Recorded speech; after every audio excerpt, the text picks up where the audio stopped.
நான் வந்து திருப்பூர்ல ஃபிஜி பியூர் குரூப் ஆஃப் கம்பெனிஸ்ல ஒன் ஆஃப் த டைரக்டர்.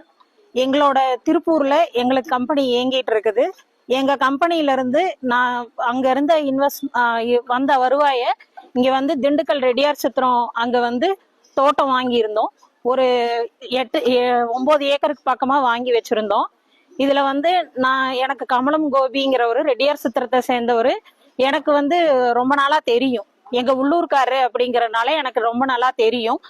அவங்க கிட்ட நான் வந்து என் கம்பெனியோட வருமானத்துல இருந்து எடுத்த ஒரு 4,60,00,000 அவங்களோட திருமுருகா குரூப் ஆஃப் கம்பெனிஸ்ல ரியல் எஸ்டேட்டு, திருமுருகா ஜுவல்லரி இதுல எல்லாம் இன்வெஸ்ட்மெண்ட்டுக்குன்னு சொல்லி என்கிட்ட 4,60,00,000 வாங்கியிருக்காரு. 4,60,00,000 எங்க கிட்ட இருந்து பணமா வாங்கியிருக்காரு. அது இல்லாம எங்களுக்கு வந்து அங்க என் கம்பெனில பணத்தட்டுப்பாடு ஏற்படுது.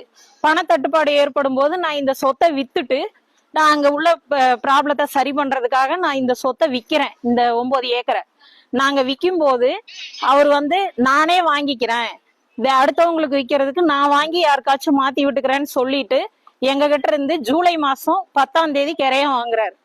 எங்க கிட்ட வாங்கிட்டு அதுக்கு உண்டான பணத்தை அவர் எங்களுக்கு கொடுக்கல. அதாவது கவர்மெண்ட் மதிப்பு படி என்ன இருந்ததோ அந்த பணத்தை மட்டும் அக்கௌண்ட்ல கொடுத்துட்டு மீதி எங்களுக்கு பணம் தரல. டிசம்பர் மாசம் 18ஆம் தேதி வரைக்கும் அதை இழுக்கிறாரு. 1 வாரத்துல தரேன், 10 நாள்ல தரேன் அப்படின்னு சொல்லிட்டு இழுக்கிறாரு. நானும் நிறைய பெரிய ஆட்களை வச்சு பேசி பார்த்துட்டோம், எந்த விஷயத்துக்கும் அவர் வரல. இத்தனைக்கும் அவங்க கூட நான் நல்ல நட்புலதான் இருக்கிறேன். நான் வந்து நட்பா பேசி ரெக்கவரி பண்ணி வாங்கிட முடியும்னு நினைக்கிறேன். எங்க சேர்மன் வந்து இதுக்காக ரொம்ப இது பண்ணி அவரும் நிறைய பேரை கான்டாக்ட் பண்ணி பாக்குறாரு. நிறைய இடத்துல பெட்டிஷன் கொடுக்குறோம், எதுவுமே சரியா வரல. அவர் வந்து என்ன சொல்றாரு அப்படின்னா, நான் வந்து ஐ பெரியசாமிக்காக தான், இந்த மினிஸ்டருக்காக தான் இந்த லேண்டை நான் வாங்கினேன். எங்க கிட்ட இருந்து வாங்கின அந்த தோட்டத்துல இந்த பேனரை கட்டி தொங்க விட்டுருக்காரு. எங்களோட உடைமைகள் எதையுமே அங்கிருந்து எடுக்க விடல. எங்களோட கம்பெனிக்கு சேர்ந்த ஆவணங்கள் அங்க இருக்குது, எங்களோட துணிமணில இருந்து எல்லாமே அங்க இருக்கு.